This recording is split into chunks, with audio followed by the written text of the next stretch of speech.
Man, another successful hate watch. Chill out. All right. right. Phillies are out. Yankees are out. It's feeling pretty good right now. There's not for what happened. It's about as good as it could have been right now. Phillies lose to the Dodgers in spectacular fashion. Unbelievable. I do feel for Orion Kirkring because that Oh was yeah. just such a display of pure chaos and failure and catastrophe to not just bobble the PFP, but then throw to the wrong base. They didn't need to. Could have thrown to first base, got him out easily. Went home, absolute disaster. Dodgers win on to the NLCS.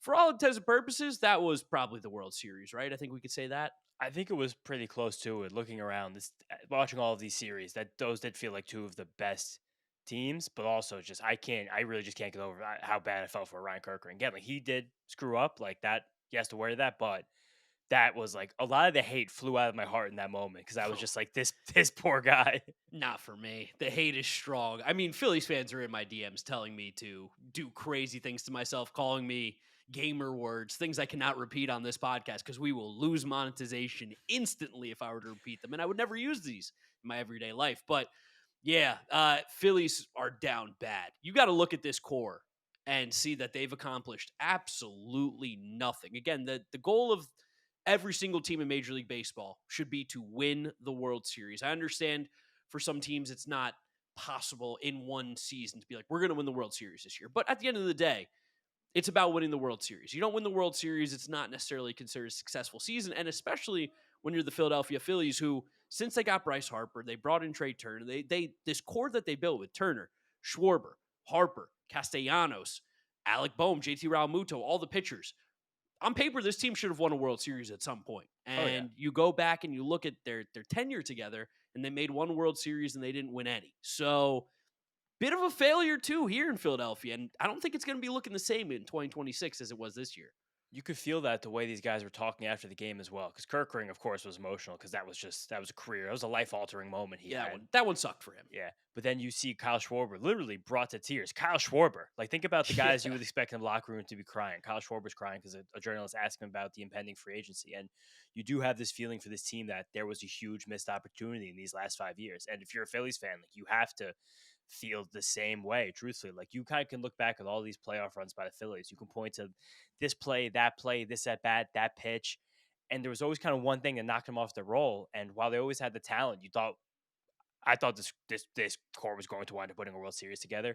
They didn't get over that hump, and now there's definitely a ton of questions they head into the offseason. Yeah, especially with the pieces that Dave Dombrowski brought in this season at the trade deadline. You really thought that this was the Phillies going for. And I know people are going to say they didn't go all in. They kept Aiden Miller. They kept They went all in. Andrew Painter. They kept Justin Crawford. But like ultimately at the end of the day, one, there weren't really any players available to move those guys of that caliber. In terms of deadline acquisitions, they went all in. They got their closer. They got their center fielder. I know Harrison Bader was hurt, so he didn't really get to play in this series.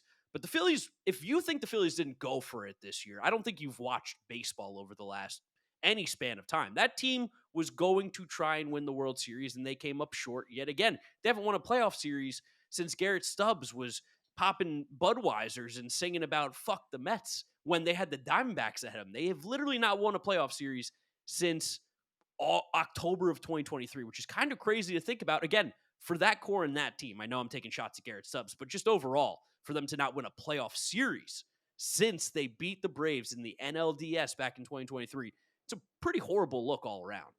And I mean, I think that when you look back is the series that kind of broke this team because it seemed like they thought they had it won. They went to Arizona with a commanding lead. Then they even came back to Philadelphia with a chance to win the series at home and blew it again there. Like, that was something that really seemed to change this franchise because then you got to last year.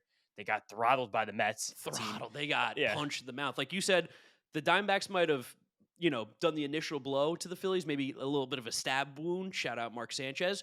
But is that crazy to say? Can I say shout out Mark Sanchez? I mean, yeah, not shout him out, but like call him out. Bad Mark Sanchez, stabbing bad, not good. But then the Mets were like, they put them in the ground. They buried them a little bit. And then the Dodgers seem to have put the dirt on top of this Phillies core because it's not going to be the same. No, I also think, like, even just look back at the series because this was a great baseball series. These were the two best teams left. Yes, these DSs have been spectacular, and there was, again, similar to what we talked about with some plays in that Mets series and a lot of that Diamondback series. the biggest thing that these Phillies fans are going to look back on is the fact that the stars did not show up. Bryce Harper, again, did not have a good series. Kyle Schwarber hit the big home run the one game they won, still did not have a good series. Trey Turner did not have a good series. Like this, though, you look at those three guys who are worth north of $1 billion. Not, I mean, not exactly. Don't talk about money, James. Juan Soto. True. Don't you You're remember right. I how much forgot Juan about that. Soto's worth? We didn't make the playoffs. But it's just the fact that those are your three guys. Like the Dodgers are filled with superstars, but they didn't really all. I mean, I'm not gonna say Dodgers didn't show up in this series, but Ohtani didn't.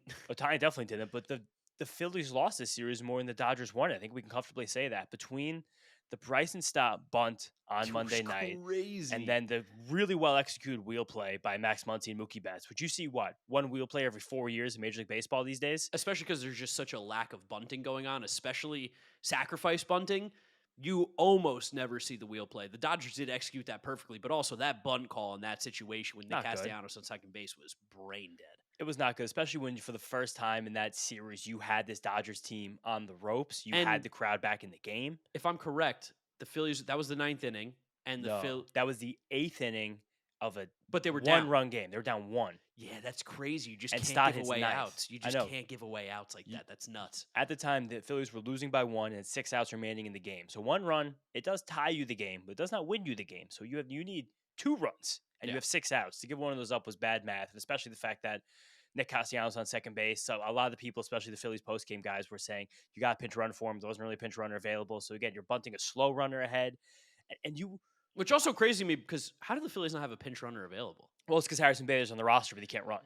Yeah, but like, there's nobody else on that bench that's faster than Nick Castellanos or can even be stuck in the outfield. What is going on with that team? I'll double check it right now. I think there probably was a guy that pinch I guess run. they had maybe substitutions. Maybe they took out Sosa earlier in the game. I'm checking right now, but it comes down to the fact that, and a lot of Phillies fans were saying this, and you felt it last year against the Mets, and you felt it up until that point. Because I do think Rob Thompson got himself over a managing hurdle once that play happened, but the Phillies and Rob Thompson got a lot of credit for these runs they had a few years ago when they were kind of busting through the postseasons by playing and managing aggressively, kind of going out and taking it. And then it seemed like whenever that Diamondback series happened and the Mets compounded it, they got a little tight. They kind of got within themselves and decision making changed. It went from trying to win to trying not to lose. And I do think, again, if you're in the 8th inning and you're playing for a tie against the Dodgers, you've already lost. You've already lost. And a lot was made during the series about the way that the Phillies home crowd turned on them.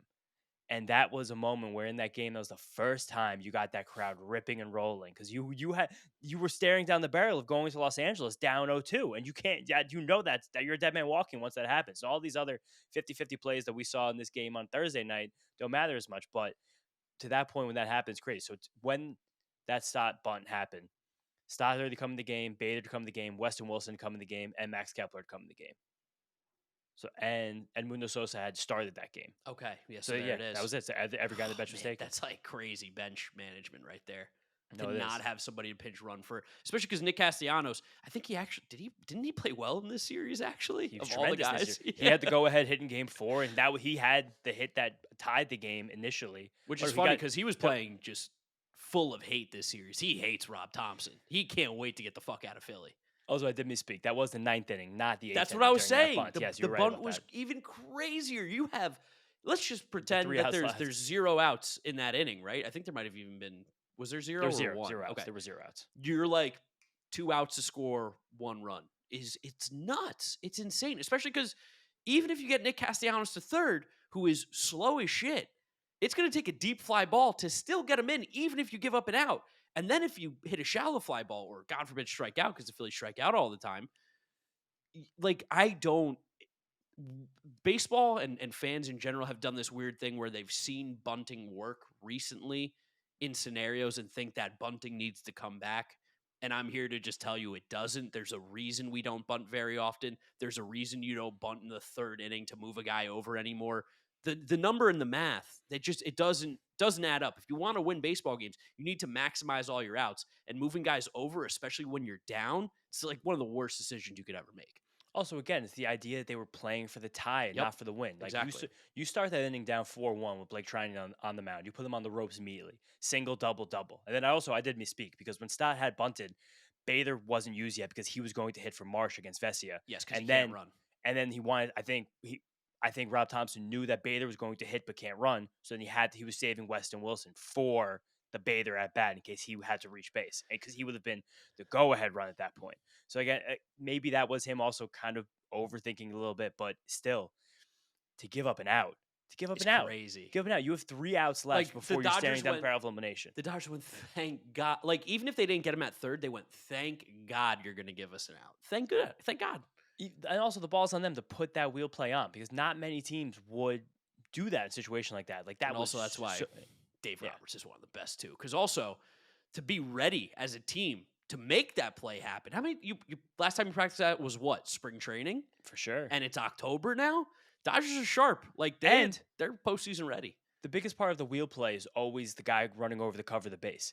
That's Mookie Betts. This is his first time playing shortstop full time. He's able to do that. But that just goes to show the guys who are on that team being able to do that. Max Muncy, not even a good defensive player, and he spun and made that play perfectly. It was a crazy sequence to watch that happen because you have that team on the ropes, you're gaining all the momentum. You have a guy in second base and no outs. You need 2 to win. And then you have the bottom of your lineup there, but then the top of the order coming right behind them. It's just like that's the other crazy part too. It was a bad decision. And then again, give the Phillies credit because you and I were texting during this game 4 after the way they really defiantly won game 3. Yes. It felt like they'd stolen momentum, and it felt like Christopher Sanchez was dealing. They had taken a lead. Like they were ready to go and pounce and bring this thing back to Philadelphia. And again, they did kind of get hosed a bit on a strike call against Alex Call in the 7th inning. Wound up coming around to score the winning run. But Christopher Sanchez had him 2-2, no one on base, and I think there was 1 out at the time. I'll double check you right now. It was 1 out at the time. Yep. And he threw a beautiful slider in the zone, called a ball. And apparently the umpire went up to Sanchez after the inning and apologized. Said that should have been a strikeout. Missed that call. My bad. That's sickening. So he winds up walking Alex Call. But that's just Alex Call, elite plate discipline guy. The umpire's like, hey, I got to trust Alex Call. He's got to know what he's talking about. And then Kike Hernandez hits a single because that's all Kike Hernandez does in the postseason. He's so good in the postseason. It's crazy. No, it's I mean, the combination of Alex Call and Kike Hernandez in this game were on base 5 times. And the Dodgers still only scored 2 runs, which is crazy. Yeah, it's just unbelievable. And then Justin Dean comes out to pinch run, and then you get a situation where you bring in Yohan Duran, which we were critical of Rob Thompson for that. I don't remember if it was here or Mets up because it all blends together at this point. But like, hey, bring the closer in when you have the biggest outs to get because I think it was in game 1 where I think he brought in Kirkering again or Strom, whoever it was that blew that game. I think it was Strom for Christopher Sanchez. And then Strom was the home run to was it Kirkering or Strom? No, it was Strom because remember the Dodgers had him tipping pitches a little bit. Strom, that was the home run to Teoscar, yeah. But then he brings in Duran, and then even with the confidence of bringing in your closer, your guy, you still intentionally walk Shohei Ohtani with 2 outs and second and third. And Shohei, who's been struggling as but well. That also doesn't matter. We know that doesn't matter. I mean, Shohei's a dog, but that is who hits 2 in this order? Mookie, right? Yeah, Mookie. And then Mookie draws a real tough walk. And then Duran got bailed out because Teoscar Hernandez chases 3 pitches in a row to end the inning. Yeah, but it's just like you bring in the closer and you still, I don't know, you still intentionally walk Ohtani, so you leave no room for error in a game where you can have no room for error. And then, like we said before, a lot of stuff's going to be blamed on Kirkering for this by the Philly Mutants. This comes down to your lineup. You guys, you got to score more runs. You can't score 1 run, 11 innings, expect to beat the Dodgers. You can't do that. It was a miracle you were in that situation, and it's a miracle you gifted the Dodgers 2 runs, but you just can't do that. Yeah, no, they did not have a good series at the plate. I'm trying to pull up what these guys' numbers are exactly. So Harper before tonight's game was 3 for 11. What did he go tonight? 0 for 4 with a walk. So it's going to be 3 for 15. Turner was 0 for 5 tonight. Turner before tonight's game was, let me just pull this one up real quick because Baseball Reference is a little bit slow, but Trey Turner before tonight's game in this series just use MLB.com. Has them all updated. Oh, does it really? Yeah. Oh, well, he was 4 for 12, so he went, what is that then, 4 for 17? 17. Yeah, 230. Yeah, Turner had a 235 average, 551 OPS this series. Harper 200 average, 600 OPS this series. Oh, there it is. Yeah, postseason, especially because they only played 1 series. Yep, and the other guy, Brandon Marsh, has never showed up for 1 postseason series in his life, despite wetting his hair between every single inning. You got to make sure that hair is wet. It was just, when are they going to get done with that guy? By the way, how many times are you going to get fooled by him? Before we talk about the Dodgers a little bit, let's play this game right now. Do you want to play the stay or go for the Phillies right now? Yeah, let's play. Should I pull up their fan graphs and read out the names? I got the whole roster here because I do think it is funny that everyone's talking about how much this Phillies core is going to change, but they still have a shit ton of these guys in their contract. So, okay. So I think to me, it's like, why? why would all these guys go? But it's like, let's see. Okay, so Trey Turner, stay. Stay. Kyle Schwarber, I feels like don't he know. might be going based on how that conversation was. He was If crying. if you'd have asked me today at 3 o'clock in the afternoon, I would have said stay. But now, after again the way he cried after the game, the way this game ended, I might say go. Do you not feel like there's going to be a team that's just going to give him like almost an absurd bag? Like, Who is I'm it? a little nervous about the Braves. Yeah, but is that I Marcelo guess Ozuna's gone. you let Ozuna go and you just do Schwarber for like much more money. Yeah. Maybe is that what the Braves need right now? Another No. slow guy who hits bombs. I get worried about them. I mean, you could also They haven't spent money in 2 years. Now they're going to spend money. they just had the worst season ever. They like talk about a disappointing season. The Braves up Yeah. there for the most disappointing seasons on the year. But Schwarber, I think's gone. Harper stays. Alec Boehm. I think this might be the time they finally say goodbye to Bohm because I think there's 1 year left on that deal on the arbitration. So And this is kind of the big issue with this Phillies lineup. And we've talked about it ad nauseum on Mets Up because while we respect the Phillies as a team, it was mostly because of Very their much. pitching and the star power. But Alec Boehm hits fourth consistently on this team, and Alec Boehm's not good. He's not a good baseball player. Like, that's crazy he hits fourth. he still only has 4 years of service time. So actually might have 2 more years left in that rookie deal. But like guys like him. What about Marsh? Do you think they should dump Marsh too? Marsh is the guy who's heading to arbitration. How many times are you going to play Brandon Marsh until like you realize he's just fine? Like, and he has to play a platoon role, and he's just fine. He can't face lefties. He's not a good outfielder either, I don't think. I think he is a good outfielder. In the regular season this year, Brandon Marsh had a 750, 116 WRC plus, 135 games. What was but that, I'm assuming that's all against righties. Outfield wise, he's Definitely. like average. This was, I guess, a good year for him, but he is like such he feels like an average hitter, average player for me. Also, it's a similar conversation we have with the Mets where it's like, you're going to keep bringing these guys back. Well, that's what I was about to get after and say that. Like now that you have all these guys here and they're all under contract, basically except the one guy who had the best year this season. What do you do? How do you manage this? Like, you also don't dump. You just gave a massive haul to get Yohan Duran. Like you still have Bryce Harper and Trey Turner under contract. You still have Christopher Sanchez is a free agent. top of your rotation. Real Muto's a free agent. He's gone. But Ranger Suarez. I think they should bring him back, but I think he's going to get money from somebody else. I think there's going to be another team that gives more money. But the Phillies not having Wheeler next year, you kind of want Ranger Suarez back. I mean, Nola has the bag. He's there, and you have Luzardo for another year. And so Christopher Sanchez. Well, Christopher Sanchez is an ace. Christopher Sanchez now, he's the top 10 pitcher in the league. I think he proved that. And these two starts against the Dodgers, too, here. It was phenomenal by him. Max Kepler's gone, surely. Yeah, Max Kepler's gone. Harrison Bader, gone. Yeah, Harrison Bader's definitely gone. Harrison Bader might be the guy they re-signed, though, because he could just love it there. You keep trotting out Bryson Stott every single day? I still think it was crazy they had Bryson Stott bunt in that situation. Like, that was... That almost tells me it's like, nuts. so, like, this is who you want playing every day, too, at second base, a guy who comes up in a big moment, you're like, nah, bunt. You got to bunt. I will give Bryson Stott credit. He had a great game defensively in Game 4. He's a great defensive second baseman. I'll never take that away from him. He made 2 separate plays up the middle that probably saved runs with the guy in scoring position to end an inning or just to get it out. Here's the big one, actually. Rob Thompson. Is he back? Oh, man. I think so. Yeah? I think that Dombrowski gives him one more shot. Is it Rob Thompson's fault? No way. I don't know. I don't think so at all. I could see both sides. I wouldn't be shocked if Phillies do can him. I don't know who comes in. That's always the problem with when you fire a manager is the grass is always greener. Who are you going to bring in? Being removed from the Philly fan situation, I say he comes back. If I was a Philly fan, I'd want his head for sure. Again, because there were just these moments this series where you did feel like there were questionable things happening in what were quite winnable games. Another guy who comes from the, I believe, Aaron Boone School of Coaching. I'll also say something else. So this is the Dave Dombrowski Phillies team. And people give Dave Dombrowski a ton of credit for every single year going for it, pushing the chips in, kind of letting the prospects run out, putting the best team on the field. They have like 10 good players. Do you remember the last team? The last team that Dave Dombrowski was in charge of? That'd be the Red Sox, right? No, I believe in between that was the Tigers. Wasn't he the 2013 with the Red Sox, or he was Red Sox for 2018 championship? I think he was 2018, Dombrowski.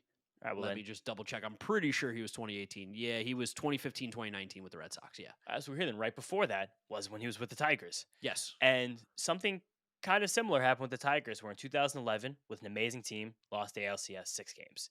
2012, got swept out of the World Series. 2013, he lost the LCS again. And then 2014, they lost the DS. And the year after that, there was kind of nothing left. And then 2 years after that, you got like the worst team in baseball. Yeah. And it does feel like when you do try to climb the mountain so many times with the same group of guys, you keep pushing in, pushing in, pushing in, and it doesn't work. What are you left with? Not much. And Especially because these guys, like what a cliche I'm about to say. These guys are getting older. Like Bryce Harper's still awesome. Bryce Harper's still going to be a first ballot Hall of Famer, but he was not nearly as good this year as he had been previous years. Like if it wasn't for no. Kyle Schwarber going absolutely off, you'd And be Trey like, Turner had an amazing year. yeah, you'd be like, man, Sensational. Harper really was just good this year, not MVP level. Yeah, definitely. But again, that's also the expectation with a 10-year deal. I mean, Sure. you would say this, but a much more serious way about like Aaron Nola. Yeah, I don't. Yeah, Aaron Nola is much more of a concern. I'm just saying though, as guys Yeah. are getting older, like Harper may not be this MVP caliber player year in and year out guaranteed anymore. That might Totally. be a conversation to have.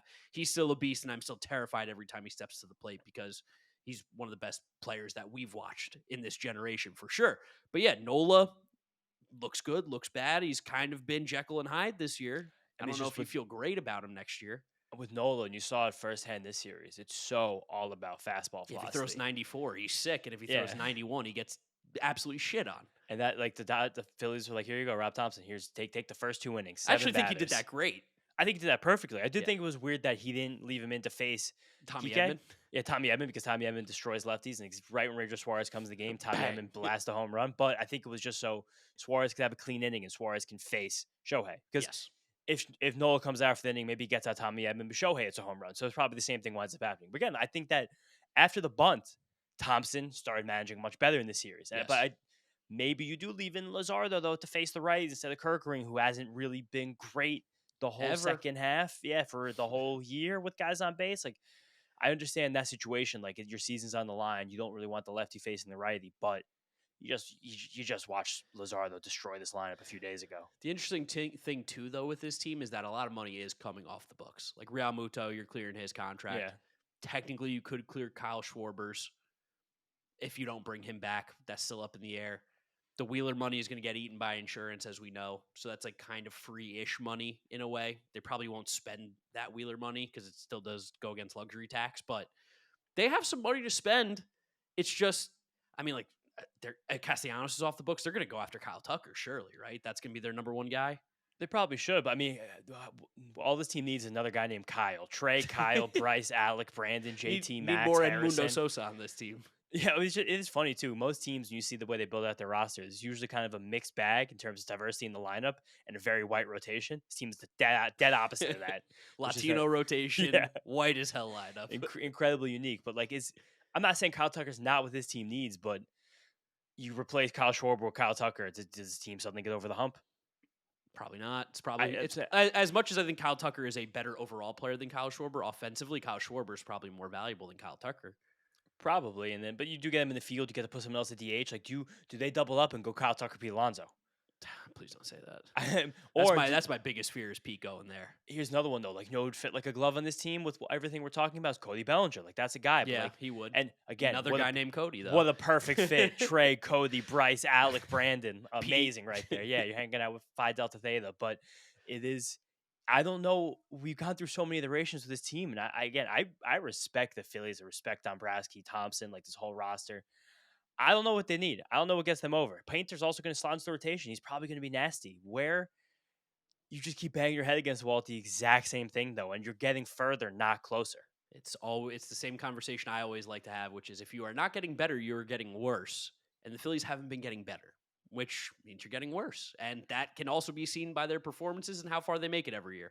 And you can feel that when multiple guys are crying in the locker room after a game. This was a pretty magnificent way to lose. This is from Jason Stark. This is the first postseason series in history to end on a walk-off error, ever. And because a lot of people forget that Bill Buckner was only game 6. We don't forget that. He said this is the only one ever. And then Mike Petriello, another great tweet. At the moment that Kerkering picked up the ball, Kim was 30 feet from home. Baez was 55 feet from first. Oh, yeah, so that hurts. Again, you'll play that over in your mind for the rest of your life, Phillies fans. But you just, instead of blaming Orion Kerkering for a bad throw, think about the pie and think about how much Trey Turner, Bryce Harper, and Kyle Schwarber, besides that one home run, didn't really show up with all the series. Yeah, not when they really needed him. Nick Castellanos, the guy who can't wait to get the hell out of Philly, was the True. guy who showed up the most. But he got the two biggest hits. I think those were his only two hits of the entire series, though. So let that be known as well. True, also wasn't very good. So What were you gonna say? I was gonna say, if you want to end this with like 5 minutes about the Dodgers, Yeah, because the 'cause- Dodgers they're gonna win the World Series so easily. they're a complete fucking machine. I want to heap a ton of credit, and I'm gonna shit on you for this. Roki Sasaki. Roki's been great. Roki has changed everything They about have, they have a himself. lights out closer now. They don't have a lights out close. They have an animal. Does Roki Sasaki? Do they ever try to make him a starter? Or should she be like, you know what? Be a lights out closer and maybe be a 2 inning guy. Maybe. Yeah, I think maybe in the short term, but like the best thing about a guy like Roki is they got 5 more years of this, and True, he's yeah, worth, he's and he free, doesn't cost yeah. any money. So like, yeah, maybe he'll close next year, and he'll be like Mason Miller. Then all of a sudden, you could move him back to the rotation after he spends a lot of time picking up the sweeper, or the cutter, whatever the third pitch he winds up batting is. But in this game, especially, he calmed things down so much. The Yes. Phillies were putting guys on. I think it was the 5th, the 6th, the 7th, especially against Emmett Sheehan. They were seeing Yeah, him as soon as well. Glasnow got out. Yeah, I mean, Glasnow, his last few innings, they were challenging as well. So I really thought they were going to be able to get that insurance run across. That Emmett Sheehan inning, they had other chances, but all of a sudden Sasaki comes in and he goes 36 pitches, 3 innings. They brought him in right off the bat. Schwarber, Harper, Bohm, and it took 1, 2, 7, 8 pitches to get through those 3 guys. And every single pitch, you were just like, holy shit, this Yeah, guy's so good. The stuff that was the stuff that you were expecting to see earlier in the year from Roki Yeah. when all the hype was there. Because then when you see this version, we're like, oh, Yeah. yes, now I get it. When you saw the version earlier in the year, you're like, okay, throw 100, dude, cool. And something so cool about Roki in this appearance, after the 9th inning, we'd gone 2 innings, and the announcers were like, yeah, I think that's probably it for Roki. Roki was standing in the dugout with his glove on. Didn't take his He glove was off. ready to go. It's like, I'm going back on that mound. So Got a just little seeing, dog. Build it on your Jacob DeGrom comp right there. that's what I'm saying. You said player cries, they're dead forever. I'm telling you it's not true. But a guy didn't who cry. can do that is, I don't know, that was super impressive. He's changed his whole team. I talked about this in a video. Yeah, because the rest of their bullpen still looks bad. Can I tell you some crazy facts about Tanner Scott and Kirby Yates? First of all, they took Tanner Scott off of the Which means off he the can't rotation play in today. the NLCS. Yeah, so he's gone. But Injury? I think maybe they claimed him, maybe they just yanked him because here's something funny. So heading into this year, people were like the Dodgers are unfair because they signed Tanner Scott and Kirby Yates. Those guys combined are making $31 million a year. Yeah. That's higher than almost any bullpen tandem in the entire league. Of course it is. Last year, you want to hear these guys combined stats last year? Tanner Scott and Kirby Yates? Yeah. 133 and 2/3 innings, 22 earned runs. That's a 1.48 ERA combined. And this season, it's a 5 in 100 innings. Jeez. This Dodgers team, that was absolutely their Achilles heel. And you know they were going to be able to patchwork it together. Glasnow came out of the bullpen this series. I think if this game went longer, you might have seen Shohei pitch. You've seen Sheehan pitch in relief, not super well all the time. Roki was literally the exact final piece they needed. He's changed everything for them. Yeah, they're gonna win the World Series. I think probably. I mean, it's just Barring especially something crazy, especially now because the Brewers and Cubs are going to 5. Yep. And I don't think either of those teams match up well with the Dodgers. Nobody really matches up well with the Dodgers. The Phillies probably were the best chance. I think the Brewers could have matched up well if they would have been able to get done with the Cubs quickly. But now we don't know if they're even going to get done with the Cubs at all, and the Dodgers can reset their whole rotation. Yeah, having those days off is going to be huge for the Dodgers, and it's going to be very detrimental to the Brewers and Cubs. And this Dodgers team, again, filling out the cracks on the roster, playing for the postseason rather than the regular season. All these athletes on the bench to bring in Hyesung Kim and Justin Dean to be just pinch runners. Like Hyesung Kim on base just adds a little bit of pressure in Orion Kerkering's mind for that play, just enough to make that. And also Alex Vesia, the battle against Harrison Bader. What was that? 16 pitches, 13 pitches. Oh yeah, that was obscene to watch. I could not believe that. It was only 10 pitches. It felt like a million more. But Alex Vesia comes in every single time. He's like the scared straight meme out. Dave Roberts, Yeah. I gotta get a lefty out. You want a fun fact about Justin Dean? Yeah. He's the first professional baseball player from Lenore Rhine University Hell yeah. since 1969. That's so cool. That's a crazy fun fact. Good for him. Justin Dean, he got called up to the major leagues. He wasn't even in ESPN's fantasy database for like 2 weeks. No, he doesn't hit. He's Yeah. simply there to run. He has 2 plate appearances. He doesn't have a hit. He struck out, but And he he plays stole a good base. defense. Yeah, it was I don't know. They're so good. And even while we're saying they're so good, the Phillies gave the series away to them. Completely gave it away. They really they had every opportunity to win it. No, if they weren't the Phillies fans, I'd say I feel bad for them, but they are, so I don't. Yeah, they're mutants. I Crawl do feel back bad into for your Ryan holes, Kirkring. Phillies That's the whole fans. thing. Crawl back into the sewers. And the Eagles lost tonight, too. Oh, it's amazing. Yeah, the only thing that would make this worse, I stole this from a tweet, but if Shams just was like, Joel Embiid knee soreness, going for an MRI. Don't be shocked if that happens tomorrow morning. Yeah, right. That's all we got, guys. We will keep you posted on whatever is going on with the rest of the series. We've got the Mariners Tigers today when you guys are listening or watching this. So we'll talk to you guys whenever we have updates on the rest of the series. Thank you for listening. Thank you for watching. Subscribe to the Windup. Follow James on social media at James Shiano. I'm Draft Nick Mark with a C. We'll catch you guys all maybe in a day or two. I don't know. We'll see you soon. Peace.